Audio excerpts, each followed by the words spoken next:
네, 하나님의 은혜와 사랑이 모든 염천의 가정들 가운데 함께 하시기를 간절히 소망합니다. 여러분 혹시 버린다라는 말을 들으면 어떤 생각이 드시나요? 네, 지난주부터 저는 버리는 것 또는 비우는 것이라는 생각이 계속 머릿속에 맴돌게 되었습니다. 그래서 주변 사람들에게 물었습니다. 가장 소중한 것이 무엇인가요? 라고 물을 때 대부분의 대답은 남녀노소를 불문하고 하나님 또는 가정이라고 답을 해주었습니다. 너무 당연한 대답인 것 같아서 그러면 그것 두 가지를 빼고 무엇인가요? 라고 물으니 다양한 답이 나왔습니다. 자신의 직업을 책임지는 컴퓨터나 모바일 기기나 아니면 자기가 정말 재미있게 자신의 스트레스를 푸는 데 도움을 주는 취미 생활 용품이나 자동차 아니면 자신이 투자한 주식이나 비트코인 아니면 돈 등등 매우 다양한 답이 나오기 시작했습니다. 그래서 질문을 조금 바꿔서 또 한 번 더 질문했습니다. 그럼 지금 당장 버려야 하는 것이 있으면 그것은 무엇인가요? 라고 물었습니다. 버린다라는 뜻을 사전으로 찾아보니까 이렇게 쓰여져 있습니다. 다시 쓰거나 찾지 않을 생각으로 내놓거나 내던져 버리거나 쏟거나 하다라고 기록되어 있었습니다. 마지막 질문에는 모든 사람들이 쉽게 그리고 빠르게 답을 내리지 못했습니다. 갑자기 질문한 탓도 있겠지만 무언가를 버리고 비운다는 것은 사실 그렇게 쉬운 일은 아닌 것 같습니다. 아내와 저희가 함께 보던 TV 프로그램 중에 신박한 정리라는 프로그램이 있었습니다. 지난 7월에 종영이 되어서 조금 아쉬운 마음이 있었는데요. 이 프로그램의 취지는 다음과 같습니다. 나만의 공간인 집의 물건을 정리하고 공간의 행복을 더하는 노하우를 함께 나누는 프로그램. 어떤 연예인, 여기에 이제 다양한 연예인들이 이제 등장하게 되었는데요. 어떤 연예인은 자신의 추억 속에 갇혀서 너무 많은 짐을 계속 집에 쌓다가 보니 자신의만의 공간이 없어서 짐과 함께 사는 사람이 있었고, 어떤 연예인은 바쁜 삶 속에 치이다 보니 거기에 이제 육아까지 더해져서 전혀 집 정리를 하지 못하는 사람도 있었습니다. 그러다 보니 제대로 비워내지 못해서 쌓이게 되고 저마다 각기 다른 이유로 치우지 못한 다양한 짐들과 가구들을 이 프로그램에서 이제 대신 정리를 해주기 시작하는데요. 싹 정리된 모습을 보고 나면 모두 감탄을 지어내곤 합니다. 그리고 자신만의 쉼과 여유를 누릴 수 있는 공간을 얻으니 너무나도 좋아하는 모습을 보게 되었습니다. 그곳에 등장했던 이제 한 연예인이 이런 말을 했는데요. 필요한 게 아닌 건 욕구다. 비우면 삶이 단순해지고 편안해진다.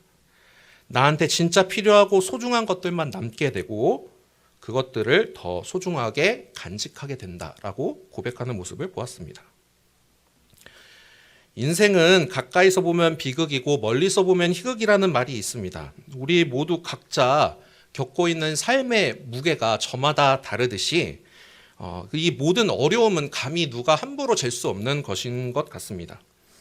마치 집도 그리고 우리의 마음도 무언가를 버리고 정리하는 것은 나에게는 혹시 쉬운 일이 될 수 있지만 내가 아닌 다른 사람들에게는 어려운 일이 될 수 있다는 말을 뜻하는 것 같습니다. 오늘 우리가 함께 읽은 본문은 우리가 너무 잘 아는 구절일 것 같습니다.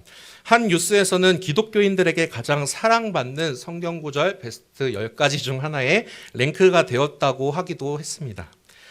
예수께서 조용히 건네시는 이 구절, 수고하고 무거운 짐진 자들아 다 내게로 오라 라는 이 구절 속에서 여러분은 지금 어떤 위로를 받고 계십니까?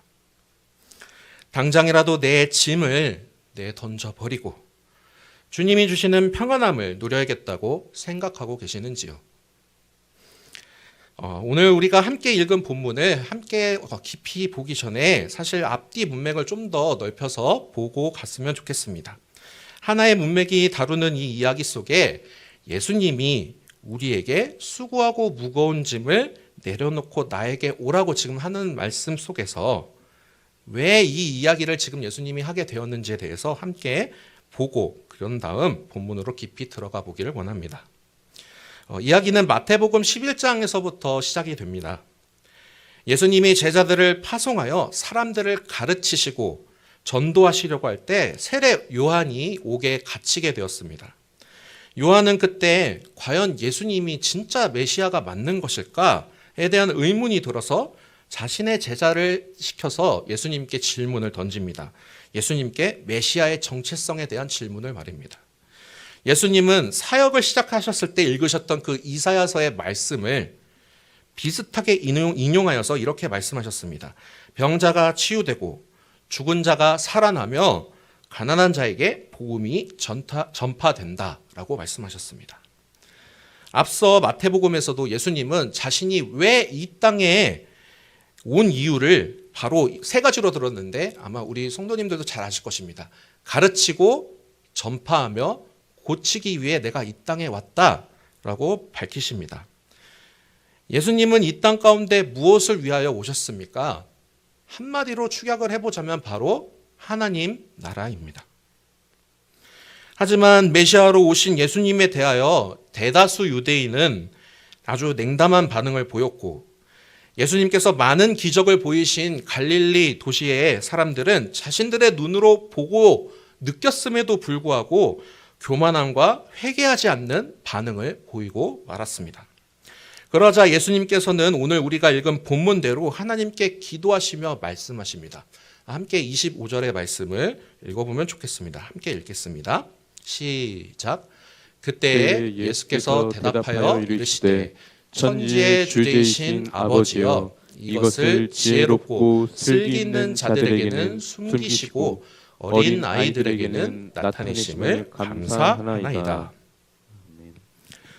그때 당시 유대인 사회 대부분을 주름잡고 있던 바리새인들 그리고 서기관들을 포함한 대다수의 유대인들은 그들이 메시아를 왜 거절했을까 생각을 해봤을 때 그들이 자신들이 바로 지혜롭고 슬기 있는 자들로 대우받으면서 스스로 교만하게 여겼기 때문입니다. 그 교만은 그들의 눈을 멀게 했고 눈앞에 서 계시는 자신들이 그토록 원하고 기다렸던 메시아를 바라볼 수 없게 만들었습니다. 오히려 사회로부터 손가락질받고 미움받던 세리들과 창녀들 그리고 사마리아 사람들이 메시아이신 예수님을 알아보았습니다. 그들이 어린 아이들처럼 겸손하기 때문입니다. 예수님이 수많은 기적과 병고침을 했음에도 교만으로 눈을 가리고 왜 예수님이 왕으로 오셨는가에 대한 질문에 자신들의 목적을 위해 예수님을 원했던 그 사람들은 참된 메시아이신 예수님을 알아볼 수 없었습니다. 하나님께로 나아갈 유일한 길이요, 진리요, 그리고 생명 되신 예수님을 숨기시고 겸손한 자들에게만 보여주신 것입니다. 그렇기에 우리는 세례 요한의 때부터 지금까지 천국이 침노당한다라고 적혀져 있는 11장 12절의 말씀을 잘 상고해봐야 합니다. 반석 같은 믿음 위에 굳건하게 우리가 서 있다 하여도 연약한 나의 자아 가운데 계속해서 공격해오는 사단의 공격을 우리는 맞서 잘 싸우고 있습니까? 신앙생활의 길고 짧음으로 우리가 과연 하나님 나라에 도달할 수 있을지 장담할 수 있습니까? 주님 앞에서 겸손함으로 우리는 끝까지 나아갈 수 있으십니까? 그런 우리의 상황 가운데서 지금 예수께서 우리의 삶을 바라보시며 우리를 초대하고 계십니다. 수고하고 무거운 짐진 자들아 다 내게로 오라. 내가 너희를 쉬게 하리라. 교만함에 눈이 먼 유대의 지도자들에게 이 초청은 사기꾼 내지는 미친 사람이나 정말로 메시아가 아니라면 할 수 없는 초청이었습니다. 그러나 예수님께서는 죄가 없으시고 정신이 온전하시며 온전하고도 참된 메시아임을 분명하게 밝히신 첫 초대의 말씀입니다.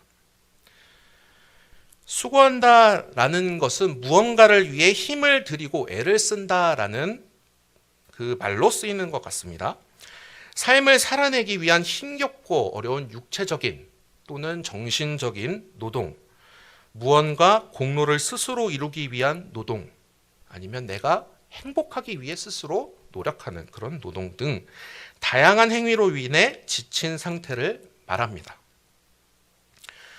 예수님 당시의 시대에는 유대 지도자들이 세운 율법과 규칙들이 무려 약 613가지나 될 만큼 너무나도 많았습니다. 처음 율법을 주실 때에는 하나님 나라 공동체에서 하나님 백성으로서 살아가고 지켜야 할 최소한의 규칙이자 하나님과의 약속이었는데, 하나님을 열심히 섬기기 위해 세우기 시작한 자신들의 법들이 자신들을 서서히 올가매기 시작했고, 결국 구원이 아니라 짐으로 여겨지는 관행밖에 남지 않았습니다. 다시 말해서 예수님이 말하는 그때 이스라엘 사람들은 삼중고를 겪고 있었습니다. 하나는 로마의 압제로부터 육체적으로 정신적으로 지치고 쇠잔했고, 두 번째로는 종교적 관행이 요구했던 수많은 짐들이 그들의 어깨를 짓눌렀으며, 마귀가 요구하는 죄의 짐까지 한층 더 그들을 누르고 있었던 것입니다. 지금 예수님은 그들을 향하여서 초대하고 계신 것입니다. 사랑하는 여러분, 우리 혹시 철로 역정을 들어보셨나요? 네. 영국의 존 버년이 신앙에 관하여 우화적으로 쓴 소설입니다.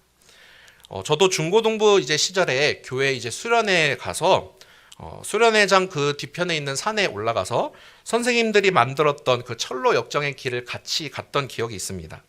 소설에서와 같이 선생님들이 아주 잘 만들어 주셨었는데, 내가 짊어진 짐, 마음에 있는 짐, 여러 가지 나의 상황들을 글씨로 적고 십자가에 못 박는 순서가 있었습니다.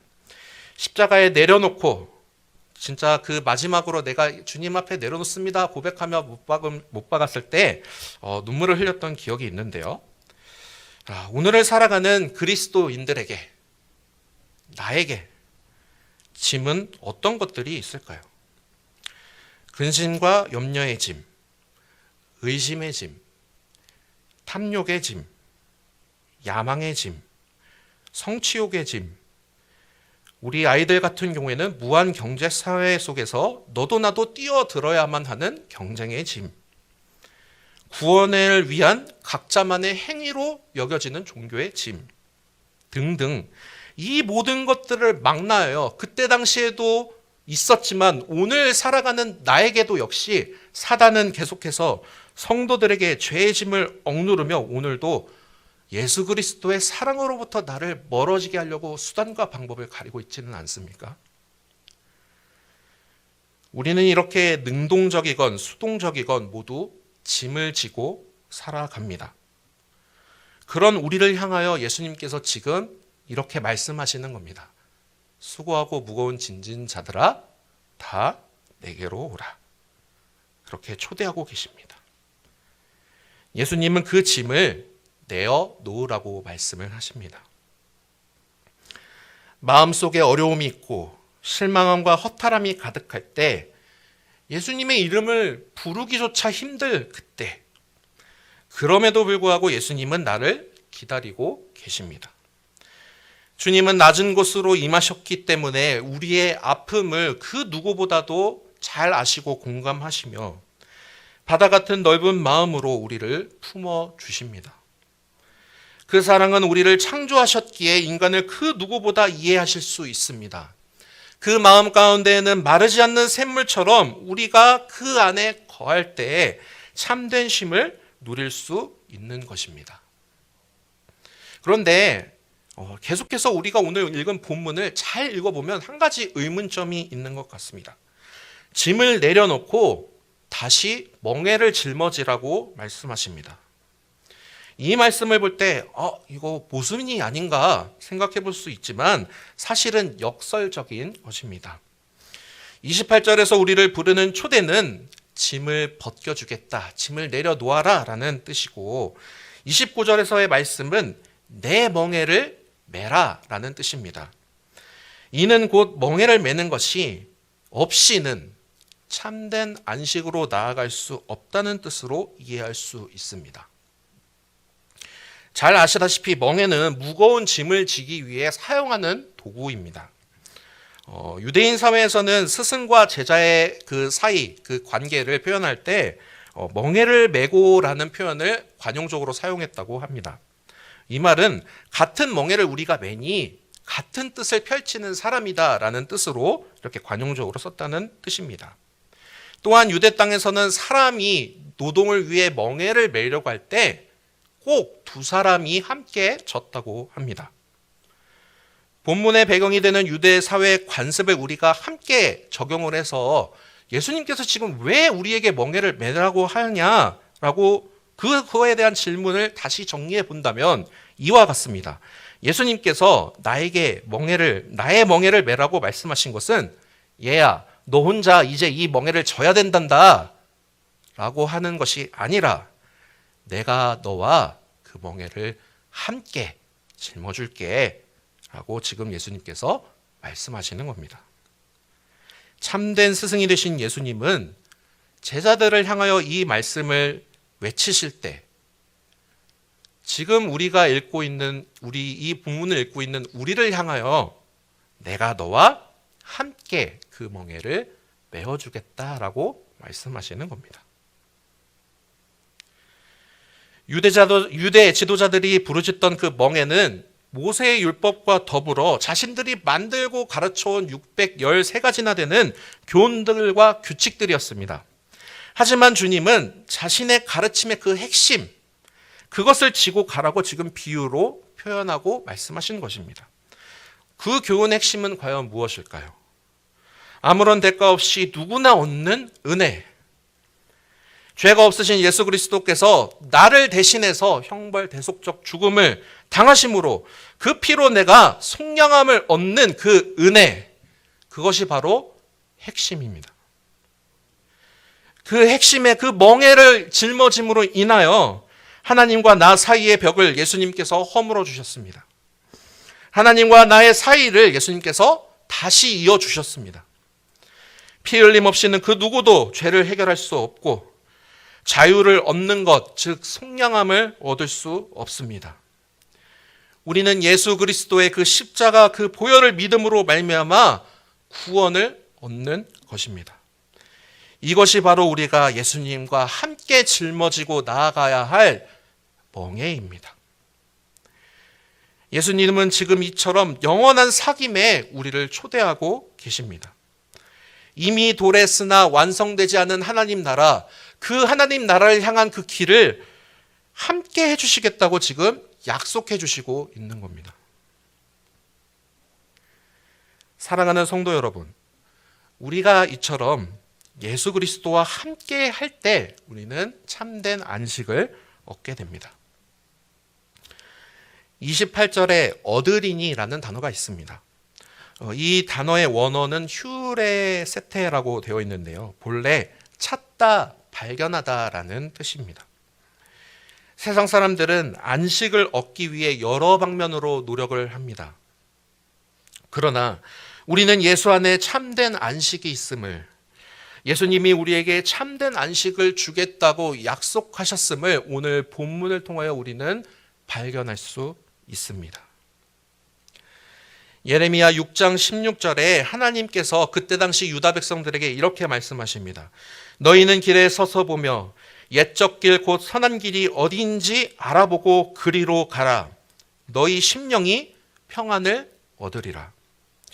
그때 유다 백성들은 하나님의 말씀을 무시한 채 멸망길에 섰지만 우리는 이 말씀과 더불어 오늘의 본문을 함께 연관지어서 생각한다면 우리에게 오는 참 평안이 바로 예수님과 함께 그 멍에를 맴으로써 완성될 수 있다는 것을 알 수 있습니다.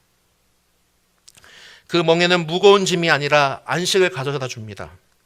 평안을 가져다 줍니다. 그리고 쉽고 가벼운 것입니다. 고대의 교부였던 성 어거스틴이 예수님의 이 멍에 비유를 어떻게 했느냐면 바로 새 깃털에 비유를 했습니다. 그 깃털이 창공을 자유롭게 날 수 있을 만큼 가볍다라고 설교한 바가 있는데요. 이처럼 우리에게 주신 멍에, 예수의 계명, 새롭게 주신 사랑의 계명은 전혀 무겁지 않습니다. 그러나 무겁지 않다고 하여 예수님의 그 가르침이 세상의 도덕이나 율법보다 무가치하거나 경박한 것이 아닙니다.